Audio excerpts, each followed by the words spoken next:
જાફરાબાદ તાલુકાના લોણસાપુર ગામ પાસે આવેલ સિન્ટેક્સ કંપનીના ગેટની બહાર મોટરસાયકલમાં આગ લાગવાની ઘટના સામે આવી.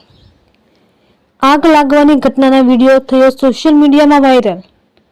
લોણસાપુર ગામ નજીક સિન્ટેક્સ કંપનીના ગેટની બહાર પાર્કિંગમાં રાખેલ 7 થી 8 મોટરસાયકલ બળીને ખાખ થઈ. આ સિન્ટેક્સ કંપનીમાં કામ કરતા કામદારોના મોટરસાયકલોમાં આગ લાગતા 7 થી 8 મોટરસાયકલ બળીને ખાખ થયા. મોટરસાયકલોમાં આગ લાગતા જ સ્થાનિક લોકો દોડી આવ્યા. આગ લાગેલ મોટરસાયકલોમાં સ્થાનિક લોકો દ્વારા પાણીનો મારો ચલાવી આગને કાબૂમાં લેવામાં આવી. આગ લાગવાનું કારણ જાણવા મળ્યું ન હતું.